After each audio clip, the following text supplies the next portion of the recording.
Bonjour. Bonjour à tous. Alors, comme vous le savez aujourd'hui, je suis là devant vous dans le cadre du mois des jeunes.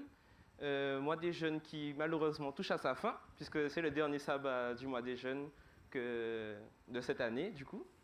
Donc, je pense que vous avez tous apprécié, j'ose espérer. Faites-moi un signe de la main si vous avez pu apprécier ce mois, s'il a été agréable pour vous. Franchement, je suis content de voir ces retours positifs. Et merci de continuer à encourager nos jeunes pour continuer à être investis dans l'Église et continuer ce qu'ils font. Alors, le message que je vais vous présenter aujourd'hui s'intitule « Une communication à toute épreuve ». Alors, de nos jours, communiquer avec quelqu'un, et même à distance, est devenu une chose très simple. En effet, les moyens de communication sont multiples et surtout, ils ne cessent de s'améliorer au cours du temps. Cependant, comment nous gérons cette communication? Comment est-ce que nous nous adressons les uns aux autres? S'il est évident que communiquer avec l'amour du Christ n'est pas toujours facile, notre instinct nous pousse à faire le contraire et à nous replier sur nous-mêmes, réagir avec colère ou même, des fois, couper tout simplement court à toute discussion avec l'autre. Mais ce n'est pas cela que Dieu nous invite à faire. Le texte de base de ce matin nous a été lu par Stacy. C'est Philippiens 4, verset 8. « Au reste, frères, que tout ce qui est vrai, tout ce qui est honorable, tout ce qui est juste, tout ce qui est pur, tout ce qui est aimable, tout ce qui mérite l'approbation, ce qui est vertueux et digne de louange, soit l'objet de vos pensées. » À partir de ce passage de l'Écriture et d'autres enseignements bibliques, nous partagerons 4 principes qui amélioreront notre manière de communiquer efficacement, aussi bien les uns envers les autres qu'avec Dieu, même lorsque nous passons par des moments difficiles. Ces quatre principes sont l'honnêteté, l'amour, la patience et communiquer avec la prière. Chacun de ces principes sera développé en tant que disciple du Christ. L'objectif n'est pas d'atteindre une communication parfaite avec l'autre et avec Dieu du jour au lendemain, mais plutôt de favoriser un environnement propice à la discussion, à l'échange et au gain d'âme pour le Seigneur. Nous allons commencer tout d'abord avec la communication avec l'honnêteté. Déjà, est-ce qu'il y a quelques personnes dans la salle qui pourraient me donner leur point de vue sur qu'est-ce que l'honnêteté ou qu'est-ce que communiquer avec honnêteté? C'est plutôt parler à l'autre en étant vrai, authentique, pas d'arrière-pensée, pas de préjugés, naturel, simple, rempli d'amour. D'accord, avec authenticité? Ouvrir son cœur, être vrai. Ouais, merci.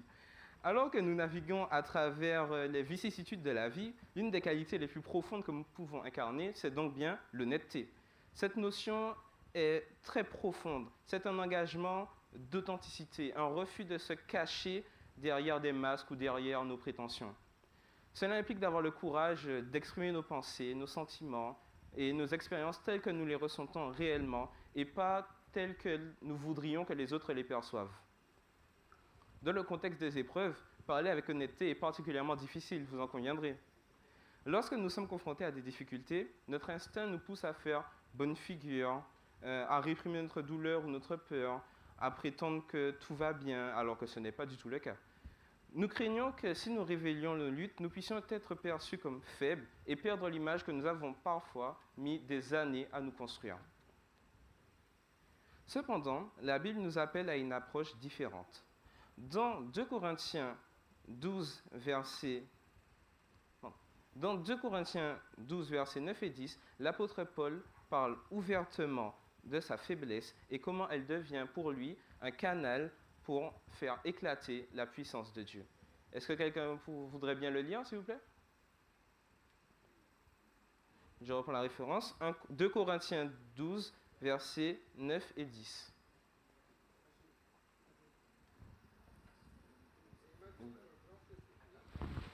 Un instant, s'il te plaît, on va te donner un micro. 2 Corinthiens 12, versets 9 et 10. Ah, donc oui. Et il m'a dit, ma grâce te suffit car ma puissance s'accomplit dans la faiblesse. Je me glorifierai donc bien plus volontiers de mes faiblesses, afin que la puissance de Christ repose sur moi. Et le 10 aussi. Le 10 aussi, s'il te plaît.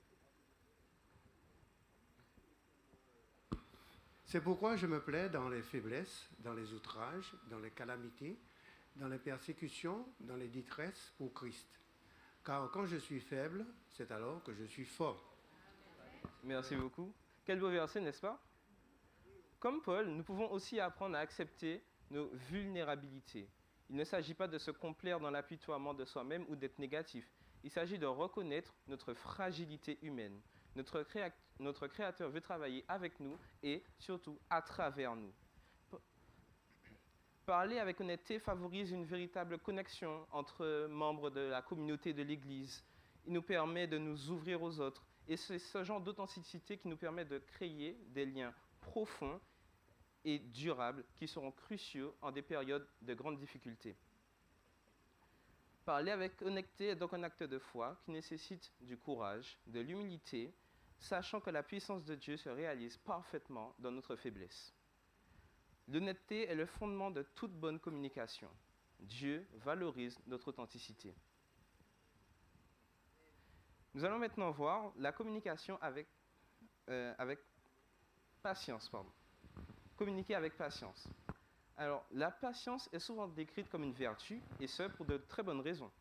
Elle signifie la capacité d'attendre face à la frustration, à l'adversité. C'est aussi savoir être lent à la colère et être prompt à écouter. La patience est très souvent mise à rude épreuve. Les malentendus peuvent arriver très rapidement, je pense que vous en conviendrez avec moi. Souvent, du coup, nous mener à des situations pas forcément plaisantes pour nous. Cependant, nous pouvons retrouver une parole de sagesse dans Proverbe 15, verset 18. Est-ce que quelqu'un d'autre voudrait bien le lire pour moi, s'il vous plaît? Un homme violent excite des querelles, mais celui qui est lent à la colère apaise les disputes. Merci beaucoup. Alors, en plein conflit, la patience peut nous aider à désamorcer les tensions et surtout, elle favorise la compréhension de l'autre et que l'autre comprenne aussi notre point de vue. Elle nous permet d'aborder nos problèmes avec un état d'esprit calme et réfléchi plutôt que d'être guidé par une réactivité émotionnelle. Combien de fois avons-nous regretté nos actions impulsives et nos choix peut-être remplis de maladresse à cause de leur promptitude? Parler avec patience implique également une écoute active. Je pense que tout le monde en est conscient et que c'est une chose très importante. On ne peut pas se contenter de parler nous-mêmes et sans écouter ce que l'autre personne a à nous dire. Il nous faut donc être patient pour pouvoir écouter notre interlocuteur d'une façon efficace, ne pas l'interrompre, tout de suite vouloir lui dire « Ah, tu as fait ci, moi j'aurais fait ça à ta place », savoir écouter ce qu'il a à nous dire pour ensuite pouvoir réfléchir et s'il en a besoin, parce qu'il n'en a pas forcément toujours besoin, qu'on lui apporte notre soutien et nos idées dans le moment qu'il a traversé. Alors, cette patience permet de créer une atmosphère agréable où chacun peut se sentir entendu et validé. De plus, parler avec patience reflète notre foi dans le timing de Dieu, le timing parfait de Dieu. C'est une pratique puissante qui peut transformer notre communication et transformer toutes nos relations. Cela peut ne pas être facile et cela nécessite un effort intentionnel et beaucoup d'autocontrôle. Être patient nous permet de grandir avec Dieu.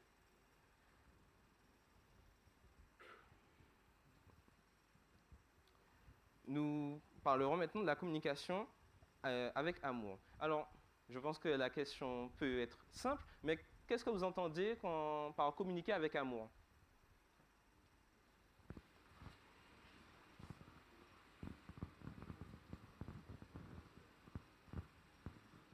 Une idée?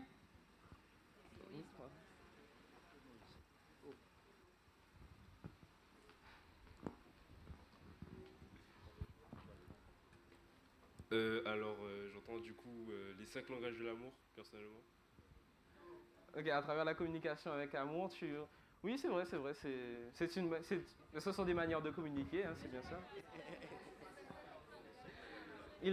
Alors, Je le laisse répéter. Les 5 langages de l'amour. C'est quoi? C'est quoi les 5? Alors, les 5 langages, en fait, c'est différents langages corporels ou par la parole. Par exemple, les paroles valorisantes, par exemple. Le fait de donner des cadeaux, c'est un langage de l'amour. Le fait d'aimer, par exemple, passer des moments de qualité. Et j'ai oublié les 2 derniers, mais... ouais, voilà. Merci. Oui, je pense que c'est quand cette communication, elle tend à valoriser la personne qui est en face de nous. Là où les personnes, hein, et que l'empathie est tellement forte, l'amour, l'élan qui nous porte vers cette personne transcende même la communication. Tu vois ce que je veux dire? Oui, la communication, bon, mais on ne sait même pas qu'on communique, c'est-à-dire qu'on est avec la personne dans une forme de relation, mais c'est nous qui donnons en fait. Ça me fait penser à quelqu'un qui est à l'office du tourisme, par exemple, ou n'importe quel endroit, il reçoit les gens, mais il reçoit les gens par amour. Donc il transcende l'ordre que son patron lui donne de recevoir avec la technicité, etc. C'est vraiment, ça va vraiment plus loin que ça. Et le sujet, c'est vraiment la personne, quoi. Voilà. Merci beaucoup, merci beaucoup. On va prendre une dernière intervention. Je pense à, quand j'entends communication avec amour, j'entends là aussi beaucoup de bienveillance, en fait de la bienveillance. Parce qu'on a tendance des fois, même lorsque, sans pour cela faire des reproches ou quoi que ce soit, hein, il nous arrive d'être soit dans la critique ou de dire quelque chose, mais avec un ton assez sévère, assez dur. Et une parole dite à propos avec bienveillance, ça passe beaucoup mieux.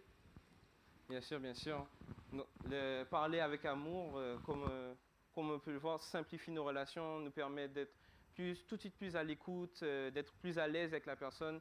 On va toujours préférer une remarque faite avec amour que faite de manière rude et blessante même parfois. Donc, parler avec amour ça peut être considéré comme plus que de simplement utiliser des mots gentils ou bien d'éviter un langage qui pourrait être dur ou grossier. C'est même plus communiquer avec empathie, respect et une grande compréhension de l'autre. C'est voir la personne derrière les mots et savoir reconnaître sa valeur en tant qu'enfant de Dieu, tout comme nous. Dans 1 Corinthiens 13, verset 1er, l'apôtre Paul déclare ceci. Si je ne parle pas dans les langues des hommes et des anges, mais que si je parle dans les langues des hommes et des anges, mais que je n'ai pas d'amour, je suis un gong qui résonne ou une cymbale qui retentit. Sans amour, nos paroles sont donc totalement dénuées de sens et sonnent creux. L'amour est ce qui donne à notre communication de la profondeur et surtout de l'authenticité. C'est ce qui nous permet de nous connecter à un niveau profondément humain. Quand nous vivons des moments difficiles, parler avec amour peut être également particulièrement compliqué. Nous pouvons être confrontés à des émotions intenses, au stress ou à la douleur, ce qui peut rendre difficile de répondre avec gentillesse et compréhension. Je pense que tout le monde a déjà vécu ça, que ce soit dans des relations avec des enfants, avec des membres de sa famille, avec des amis, avec des proches. Mais c'est précisément à ce moment-là que l'amour devient le plus crucial. Parler avec amour implique donc une écoute active.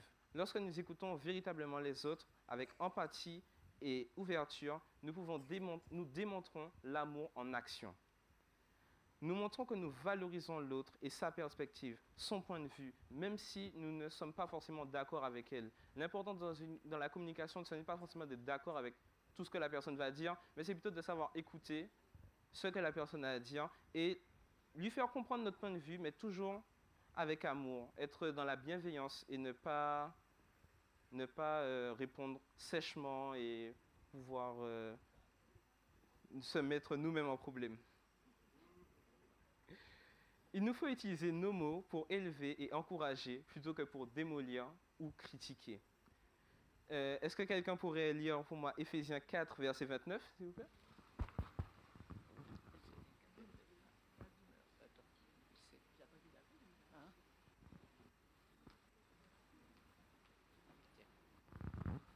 Qu'il ne sorte de votre bouche aucune parole mauvaise, mais s'il y a lieu quelques bonnes paroles qui servent à l'édification et communiquent une grâce à ceux qui l'entendent.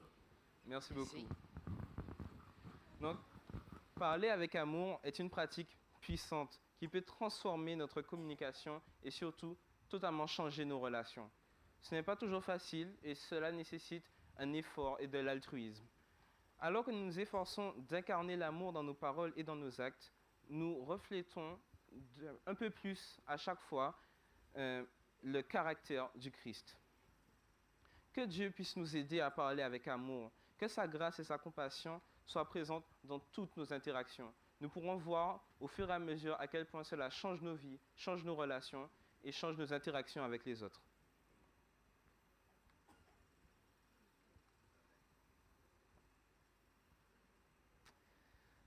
Enfin, nous allons voir un aspect primordial de la communication, communiquer avec prière ou communiquer avec un esprit de prière. Je vais encore solliciter votre avis. Qu'est-ce que vous pensez, qu'est-ce que vous entendez par communiquer avec un esprit de prière?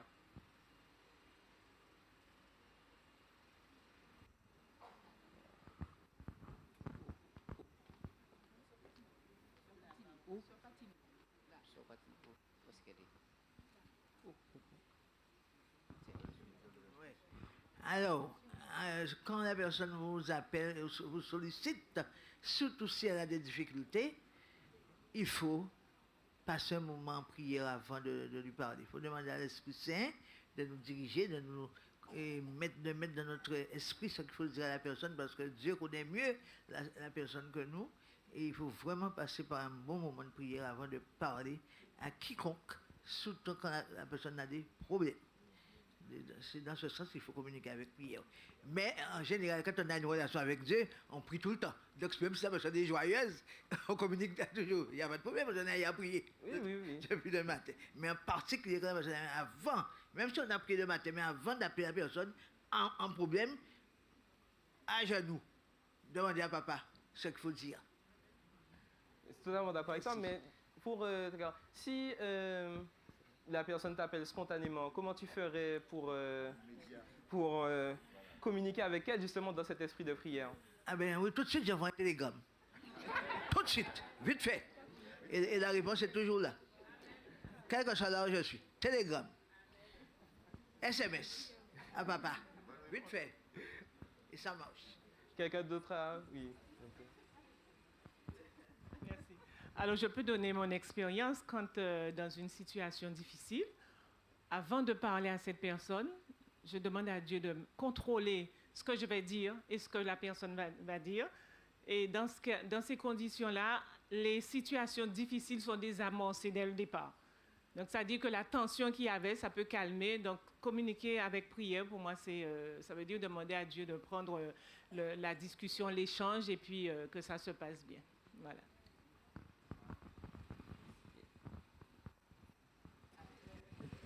Mais franchement, je suis un peu comme ça. Moi aussi, parce que nous sommes tous humains, hein, donc moi aussi, pour ceux qui me connaissent, je suis quelqu'un qui peut être assez impulsif et sous le coup de certaines émotions, parler d'une façon qui n'est pas appropriée.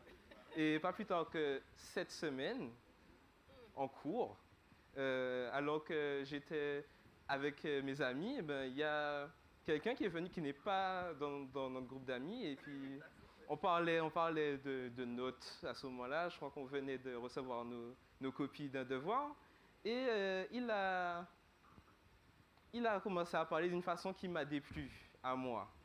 Et pas qu'à moi d'ailleurs, mais qui m'a franchement déplu. Et je vais vous dire que ça a l'air de rien comme ça, mais sur le moment, j'avais envie de lui répondre du tac au tac. Et je sais que j'avais de quoi lui répondre du tac au tac. Mais j'ai fait une prière intérieure, et à ce moment-là, on voit que Dieu est grand, parce que je n'ai rien dit.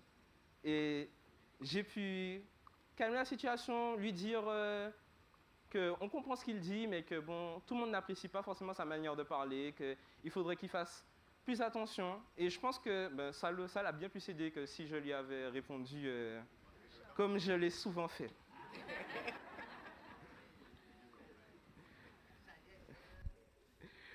Donc communiquer avec prière, avec un esprit de prière, c'est une pratique puissante qui intègre notre communication à notre vie spirituelle.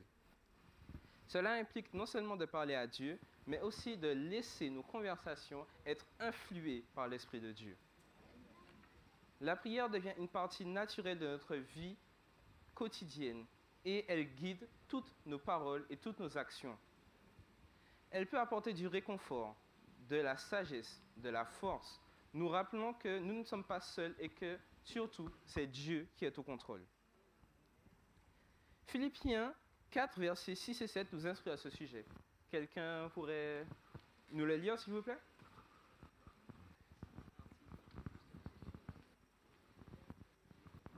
Ne vous inquiétez de rien, mais en toute chose, faites connaître vos besoins à Dieu par des prières et des supplications avec des actions de grâce.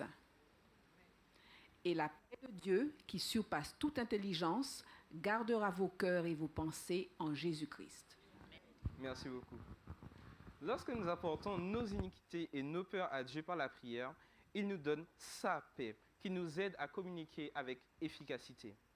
Communiquer ou parler avec un esprit de prière implique également le fait de chercher l'approbation de Dieu avant de parler.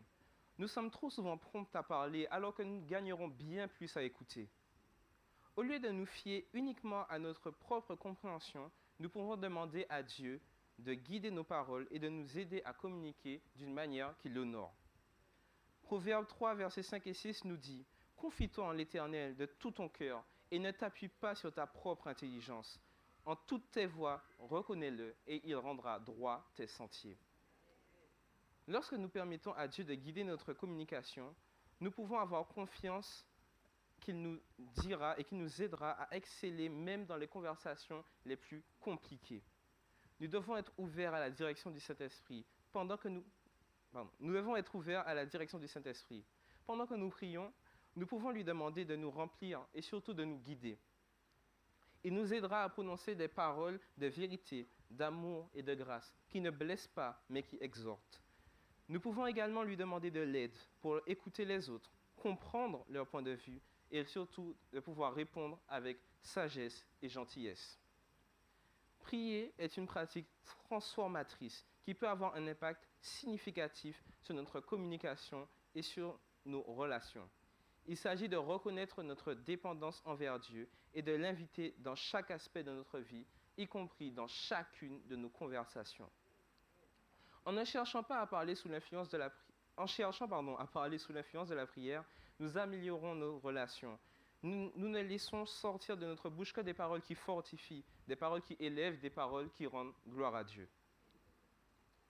Je vais vous raconter une petite histoire pour continuer dans la communication, mais plus dans la communication avec Dieu. Alors, c'est une histoire vraie d'un pasteur qui avait un chat, et un petit chat qui aimait tout le temps partir, et que le chat était très, très agité, entre guillemets. Et un matin, le pasteur retrouve son chat dans un arbre de son jardin. C'est un petit arbre, il essaye tant bien que mal de grimper, mais l'arbre plie un peu sous son poids et bon, le chat continue de monter. Donc il se dit que pour y remédier, il va prendre sa voiture, attacher l'arrière de sa voiture à une branche de l'arbre pour pouvoir baisser un peu l'arbre afin d'avoir plus facilement accès au chaton. Donc il monte dans sa voiture, il avance, il contrôle ses rétroviseurs pour vérifier que l'arbre ne va pas non plus casser et surtout qu'il fait à quelle hauteur est le chat. Et comme vous pouvez vous y attendre, à un moment, il entend un crack. Et quand il sort de sa voiture pour regarder, c'est pas l'arbre qui a cassé, mais c'est la corde. Donc le chat a été éjecté loin de lui. Hein. Et bon, finalement, le pasteur cherche son chat, il essaye de chercher dans le voisinage, mais il n'arrive pas à le retrouver. Et quelques jours après, il se rend au supermarché pour faire ses courses, comme tout le monde. Et il croise une dame qu'il connaît bien, une sœur de l'église, et il lui dit « Tiens, tu achètes de la nourriture pour chat, mais pourtant il me semble que tu n'en as pas chez toi. » Et la sœur répond d'un air dépité « Ah oui, pasteur, je n'aime pas les chats particulièrement, en plus, mais j'en ai un. » Et du coup, le pasteur demande des précisions. Comment a-t-elle fait pour avoir un chat? Et elle lui raconte, tu sais, ma fille veut un chat depuis très longtemps et je lui ai toujours dit que je ne veux pas de chat à la maison, mais qu'elle peut prier Dieu et que Dieu pourrait lui donner un chat. Alors, un jour où elle priait dans son jardin en voulant un chat, elle a eu ce qu'on pourrait appeler une livraison à domicile, puisque du coup, elle a vu un petit chat arriver chez elle. Donc, elle s'est empressée de le prendre et d'aller appeler « Maman, regarde, Dieu nous a donné un chat, Dieu m'a donné un chat !» Donc, la mère ne peut évidemment pas dire à l'enfant de redéposer le chat. Donc, elle a décidé d'aller acheter à manger et surtout de finalement s'occuper du chat. Le pasteur, du coup, comprend que c'est de son chat qu'il s'agit, surtout que la dame n'habite pas trop loin de chez lui.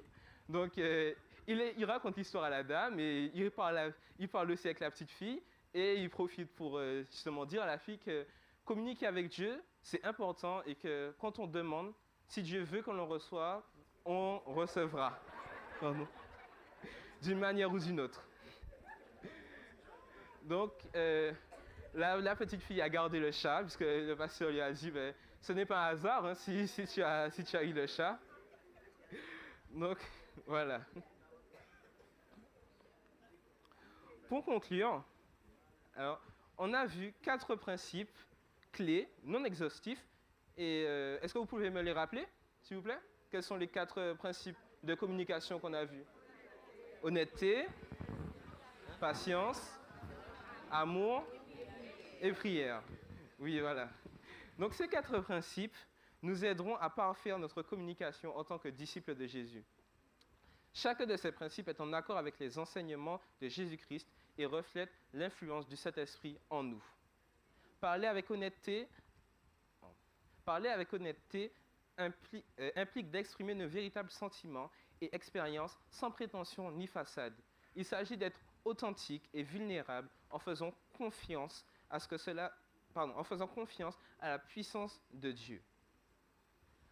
Parler avec amour signifie communiquer avec empathie, respect et compréhension.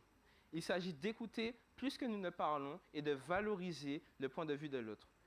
Nous devons choisir de répondre avec gentillesse et compassion, reflétant l'amour du Christ dans toutes nos interactions. Parler avec patience implique de donner aux autres le temps et l'espace pour s'exprimer pleinement. Il s'agit d'être lent à la colère et prompt à écouter, aidant à créer un environnement calme où chacun se sent entendu, écouté et surtout valorisé. Cette patience en action peut réduire les conflits et ouvrir la voie à un dialogue constructif. Et enfin, parler avec un esprit de prière signifie faire de la prière une pratique régulière dans notre vie. Nous devons laisser nos conversations être guidées par l'Esprit de Dieu, cherchant la sagesse et la direction du Tout-Puissant. Chacun de ces principes nécessite donc un effort intentionnel et une dépendance à la puissance du Saint-Esprit. Lorsque nous nous abandonnons à l'Esprit Saint, il nous donne le pouvoir de communiquer d'une manière qui honore Dieu et bénéficie aux autres. Il nous donne la sagesse de pouvoir constamment dire la vérité, de le dire avec amour et d'écouter. Je vais reprendre. Il nous donne la sagesse de dire la vérité, l'amour d'écouter avec empathie, la patience de répondre avec grâce et la foi de chercher la direction de Dieu dans la prière. Alors que nous apprenons à communiquer via ces 4 principes, nous serons non seulement capables de résister aux tempêtes de la vie, mais nous deviendrons aussi un phare d'espoir et d'amour pour tous ceux qui nous entourent. En tant que leaders, nous devons être les premiers, en tant que leaders et en tant que chrétiens, nous devons être les premiers à modéliser ces principes dans notre propre communication avec les autres. Que Dieu nous accorde la grâce de mettre ces principes en pratique. Merci.